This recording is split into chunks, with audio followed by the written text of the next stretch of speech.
Mesdames, Messieurs, amis internautes, bonjour, bienvenue à Espace littéraire. Mantin de Poulourou est une Ivoirienne titulaire d'une maîtrise en lettres. Mantin Poulourou a été également journaliste. Aujourd'hui, elle nous produit sa première œuvre intitulée « Merci de nous avoir quittés ». Qu'est-ce qu'on retrouve dans ce recueil de nouvelles? Pour en parler, nous recevons l'auteur. Bonjour. Bonjour. Alors, le titre est déjà évocateur. Est-ce qu'on peut en parler avant tout propos? Merci de m'avoir quitté. Oui, merci de m'avoir quitté. C'est le titre de mon recueil de nouvelles. Juste pour dire que des fois, il y a des situations, il y a des personnes avec lesquelles on est et qu'on ne veut pas quitter pour rien au monde. Mais après, quand ces personnes-là même nous quittent, nous voyons que notre vie s'améliore, nous voyons que nous avons perdu un peu trop notre temps. Donc, alors, on remercie ces personnes-là de nous avoir quittés. Pourquoi avoir choisi de mettre une dame sur la première de couverture avec une photo également évocatrice? Ah bon, la photo est évocatrice? Elle évoque quoi? Une dame sexy. Ah d'accord, c'est vrai que c'est une belle dame. C'est une belle dame, mais pour dire aussi que toutes les femmes sont belles. Hein. Voilà, la beauté n'est pas que physique, elle est aussi intérieure et toutes les femmes sont belles. Donc j'ai choisi cette dame-là parce qu'elle est belle de l'intérieur et de l'extérieur aussi. Alors, l'autre question qui nous vient tout de suite sur les lèvres, c'est pourquoi avoir choisi le style nouvelle? Le style nouvelle parce que ce sont des courtes histoires et comme on aime bien en griffe s'affairer, on ne veut pas que les histoires soient trop longues, qu'elles soient trop ennuyantes. Donc quand ce sont des nouvelles, ça fait plusieurs histoires dans un même livre, donc un recueil de nouvelles. Combien d'histoires on retrouve donc dans ce recueil de nouvelles? 13. Et quelles sont les plus chatoyantes? Moi, je dirais toutes les nouvelles. En général, de quoi traite donc ce recueil de nouvelles?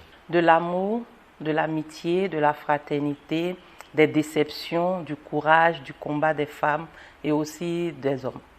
Alors, pour vous, quel est l'un des personnages en fait les plus représentatifs de cette œuvre? Dans cette œuvre, moi, j'ai du mal à faire un choix, comme c'est moi qui l'ai écrit et tout. Donc, je laisse le choix au lecteur de voir le personnage qui lui ressemble le mieux, le personnage qui lui donne un peu plus d'exemples, le personnage dont il peut s'inspirer pour la suite, pour sa vie. Alors, pour vous, quel est l'intérêt pour un lecteur donc d'ouvrir ce recueil de nouvelles? D'abord, la lecture permet à toute personne d'apprendre parce que le savoir se trouve dans les livres. Donc, il faut beaucoup lire et on a remarqué, moi je suis enseignante, et on a remarqué que plus un enfant lit, plus il a du vocabulaire, plus il sait écrire les mots, plus il a du lexique. Donc, lire, c'est déjà bien, quel que soit ce qu'on doit lire. Donc, je veux dire, j'espère aussi que le titre va pousser des gens dans la librairie à acheter le livre, voilà, des choses comme ça. Sinon, la lecture, c'est vraiment primordial. Vous avez été journaliste, aujourd'hui enseignante et également auteur donc, de ce premier recueil de nouvelles. Qu'est-ce qui vous a progressivement amené donc, à l'écriture? Tout ça est lié. Le journalisme, l'écriture et l'enseignement, tout ça parle de lecture, d'écriture. Donc, je veux dire, ce n'est pas des emplois qui sont distincts les uns des autres. C'est lié. C'était comme si c'était une trajectoire que je suivais. Quel est le message essentiel qu'on retient donc à travers la lecture de cette œuvre? Se battre. Se battre pour son bonheur. Se battre pour son idéal. Même si c'est dur, il faut se battre et avancer.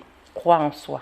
Forcément, quand quelqu'un écrit, il y a un peu de lui dans tout ce qu'il écrit. Ce ne sont pas des choses qui nous sont étrangères.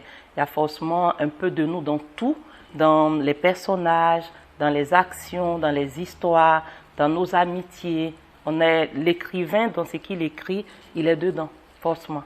Alors c'est vrai qu'on parle beaucoup d'amour, mais les femmes africaines ont des particularités, ont des problèmes spécifiques, donc à notamment l'autonomisation des femmes, l'indépendance des femmes en Afrique. Est-ce que vous évoquez ces sujets-là dans ce recueil de nouvelles?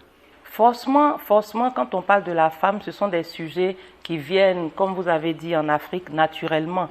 Il faut savoir se détacher de certaines choses et avancer. Il faut chercher à être autonome. L'indépendance, qu'elle soit financière ou matérielle, c'est très bien, que ce soit pour un homme ou pour une femme. Hein. c'est toujours très important de chercher à être indépendant. Aujourd'hui, vous vivez hors des frontières de la Côte d'Ivoire. Est-ce que le fait de sortir du pays, le fait de voyager, vous apporte également quelque chose dans le domaine de l'écriture? Énormément. Énormément dans le domaine de l'écriture et puis dans le domaine de la vie tout court. On apprend en voyageant. On apprend à travers les livres, mais on apprend aussi en voyageant. Quand on voyage, par exemple, on vient à Brazzaville, on voit que les mentalités de Brazzaville et de la Côte d'Ivoire, d'Abidjan, ne sont pas forcément les mêmes. Il y a toujours des différences, malgré le fait que nous soyons sur le même continent. Mais on a des différences culturelles, forcément. Ce sont des différences qui nous enrichissent, excusez-moi. En voyant le titre de l'œuvre et justement de la photo, on peut penser tout de suite à un roman à l'eau de rose. Est-ce vrai? Qu'est-ce que vous répondez donc à ceux qui ont ce préjugé? Roman à l'eau de rose, je ne pense pas. Je ne pense pas et je n'y ai pas pensé sincèrement en écrivant toutes ces histoires. Voilà, ce n'est pas forcément des nouvelles à l'eau de rose, mais ce sont des nouvelles où chacun peut se retrouver. Voilà. Alors, quelle maison d'édition a édité donc cette œuvre? Eureka Consulting. L'ouvrage est disponible à la librairie Carrefour Siloé à Saint-Jean. Alors, vous avez l'occasion maintenant d'interpeller ou d'appeler tous les internautes d'Abidjan.net à s'acquérir donc cet ouvrage. Vous avez l'occasion de leur parler directement. Chers internautes de Abidjan.net, je vous invite à prendre ce livre. Merci de m'avoir quitté à la librairie Carrefour Siloé à Saint-Jean. Merci. Mesdames, Messieurs, amis internautes, nous avons eu beaucoup de plaisir à recevoir pour vous Mantin de Poulourou qui vient de nous proposer sa première œuvre, un recueil de nouvelles, de 13 nouvelles plus précisément. On a eu beaucoup de plaisir à la recevoir et maintenant nous allons lui dire merci de nous quitter. Merci à vous de m'avoir invité. Merci beaucoup.